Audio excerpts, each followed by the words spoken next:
이번 영상은 일곱 괴물이 사는 마음에 대해서 찍어보도록 하겠습니다. 일곱 괴물이 사는 마음은 일단은 죄악이 존재한다는 가정하에서 그 일곱 가지 죄악을 먼저 분류를 하고, 그 다음에 각각의 죄악이 어떤 건지, 그 다음에 이거를 이제 인간의 뇌와 관련해서 인간 생물학적으로 설명을 하는 내용인데, 이게 단순히 이 죄악이 나쁘다 이런 식으로 얘기를 하는 게 아니라 이 죄악이 어떻게 해서 발생하고 이런 죄악이나 이런 죄악의 특성을 다루는 거예요. 그래서 사실 일곱 괴물이라는 표현을 썼고 죄악이라는 표현을 썼지만, 사실 죄악보다는 우리가 사회적으로 인식하는 나쁜 사람, 죄악 이런 것들이 왜 어떻게 해서 발생했는지, 사실은 그런 게 그냥 나쁜 사람이어서 그런 게 아니라 어떤 환경적인 요인 아니면 생물학적인 요인에 의해서 발생한 것이다. 이러한 이해를 좀 키울 수 있도록 하는 책이야. 그래서 이제 총 4개 영상, 15분짜리 영상에서 이제 총 7개가 나오고, 마지막에는 이제 자유의지라고 해서 우리가 죄악을 과연 자유의지로 이렇게 버리는 것인가에 대한 챕터도 있는데, 총 8가지 챕터가 있는데 이제 그거를 2챕터씩 다룰 겁니다. 그래서 첫 번째 챕터는 분노고 두 번째 챕터는 탐식인데, 분노와 탐식에 대해서 다루도록 하겠습니다. 분노는 이제 인간이 진짜 주체를 하지 못할 정도의 분노, 그러니까 막 어떠한 특정한 상황에서 사람이 분에 차가지고 막 공격성을 보인다, 그런 걸 이제 분노라고 부르는데, 이제 이 책의 특성이 각각의 챕터가 나오기 전에 이제 어떠한 이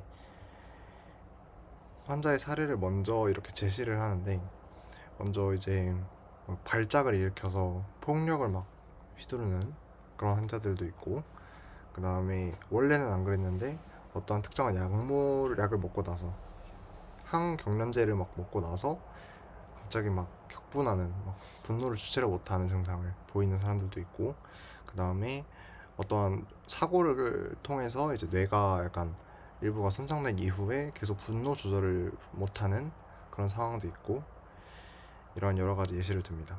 이제 분노를 이제 먼저 두 가지로 나눌 수가 있는데, 이제 우리가 실제로 분노를 이렇게 공격성을 보여야겠다 이렇게 생각을 하고 하는 능동성인 공격성을 먼저 얘기를 하고, 반응성 공격성이라고 해서 우리가 어, 개인의 이득이나 지금 현재 상황에 부합하지도 않는데 그냥 일단 마음속에서 이렇게 끌어오르는 그런 공격성을 반응성 공격성이라고 부르는데, 이제 인간은 반응성 공격성이 원래는 낮고 능동성 공격성이 다른 동물들에 비해서 높다라는 이야기를 해요. 그러니까 이제 다른 동물들은 어 사실 이렇게 공격성을 보이는 게 실제로 이득이 아니더라도 그냥 단순히 단순히 그냥 자극에 의한 반응으로 공격성을 보인다는 거죠. 그게 반응성 공격성인데, 그래서 이 챕터에서 다루는 거는 능동성 공격성을 다루는 게 아니고, 능동성 공격성은 어느 정도 유리한 면이 있어요. 사회에서 그렇게 막 나쁘다 보다는 유리한 면이 있는데, 반응성 공격성은 오히려 적합하지 않은 공격성이기 때문에 이런 사회적 구조 속에서 반응성 공격성에 대해서 다루는 겁니다.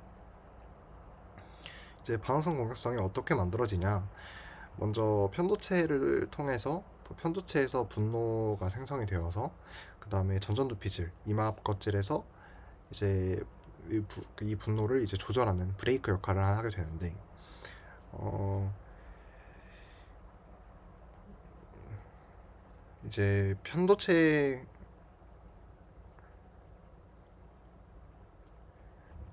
이제 그렇 이제 두 가지의 그런 부위에서 역할을 하게 되는데, 이마 앞 겉질에서 전전두피질에서 만약에 브레이크를 제대로 못 해주면은 이제 분노를 이제 주체를 못하는 이런 게 발생하는 거고, 이제 예를 들어서 그리고 만약에 편도체가 고장나 그러면은 어 편도체가 분노를 만들어내는데, 이런 정서적 편도체가 만약에 고장나게 되면 사이코패스들이 주로 그러는데, 정서적인 공감을 못하는 증상도 나타난다고 합니다. 이제 그 전전두피질이 고장나는 그 예시 중에 하나가 모노아민 산화효소라고 해서 X염색체 기반 효소가 있는데, 이제 음,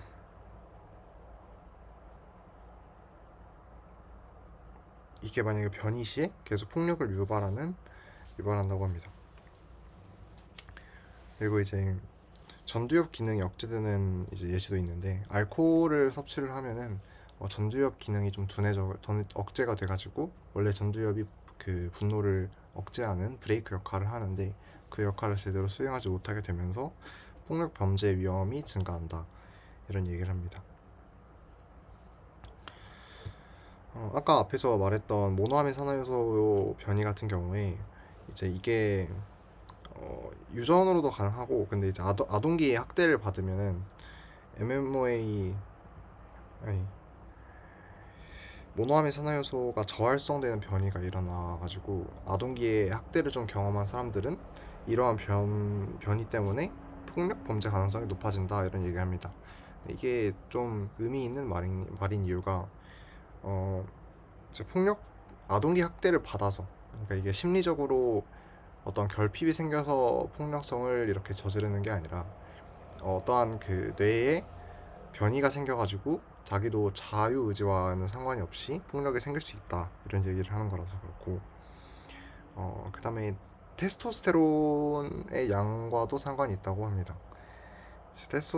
태아기 때 테스토스테론 노출도에 따라 가지고 공격성과 연관이 될 수 있다, 이런 얘기를 합니다. 사실 이런 사례들 각각이 큰 의미를 갖기보다, 그러니까 전체적인 의미는 이런 거예요. 그냥 분노가 굉장히 이런 인간이 이제 자유의지를 갖고 이렇게 내보는 것보다는, 어떤 사람들은 실제로 분노를 조절하지 못하고 이제 표출을 할 수밖에 없는 사람들도 있다.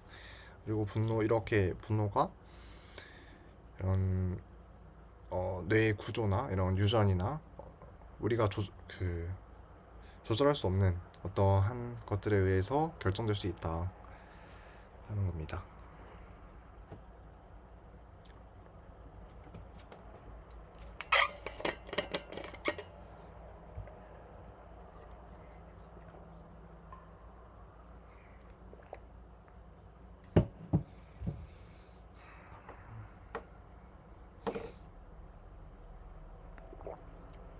음,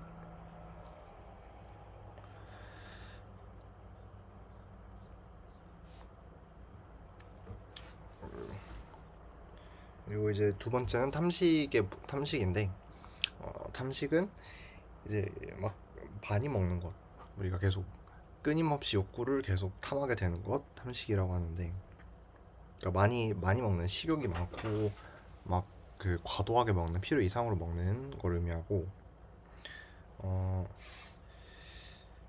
이제 예시를 드는 건, 제임스가 욕실에 뭔가 감금되어 있다가, 오랫동안 감금이 되어 있다가 나왔을 때 학습 장애라든지 우울이라든지 이런 걸 막 광장 공포 이런 걸 경험하고, 그 다음에 음식에 의한 병적인 이런 관심을 가져가지고 계속해서 음식을 찾게 되는 현상이 있었고, 알렉스 같은 경우는 프레디 윌리 증후군이라고, 식욕이 끝없이 그냥 자신의 상태와 전혀 관련이 없이 끊임없는 식욕 때문에 오히려 위가 파열돼가지고 사망하는, 식이 통제가 아예 불가능한 상태도 있다고 합니다.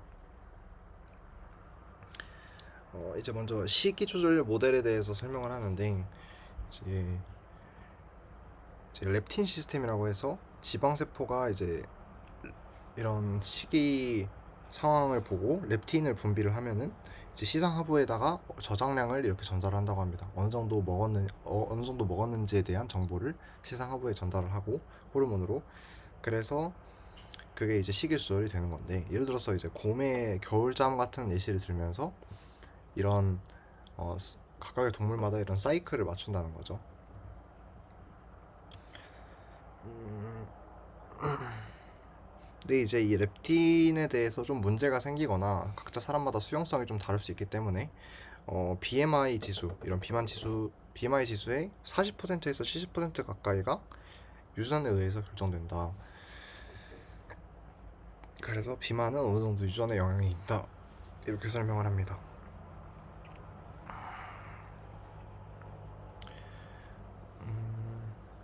그리고 이런 비만에 대해서 이런 가능성도 있는 게, 꼭 이제 먹이가 없거나, 사실 비만이라는 게 성립이 되려면은, 그러니까 자연적으로 이렇게 유리한 생물학적으로 유리하려면은 뭔가 먹을 게 없어, 부족해, 이런 환경에서 발생하는 게 일반적인데, 만약에 그렇지 않다고 했을 때, 지금처럼 먹을 게 많은데도 불구하고 사람들이 계속 먹을 걸 찾는 현상에 대해서 이런 가설이 있어요. 포식자를 회피하는 기능이나 아니면 추위에 적응하기 위해서 이러한 게 그 유전적으로 있을 수 있다, 이런 가설도 있다고 합니다. 그리고 그 비만의 이제 전염성에 대해서 얘기를 하는데, 아데노바이러스 라는 바이러스가 있는데, 이게 비만에 영향을 줘가지고 이게 직접적으로 관계가 있을 수 있다고 합니다. 가설일 뿐이지만. 그 다음에 그래서 이제 친구가 비만이면 비만일 확률이 높을 수 있다, 이런 얘기를 합니다.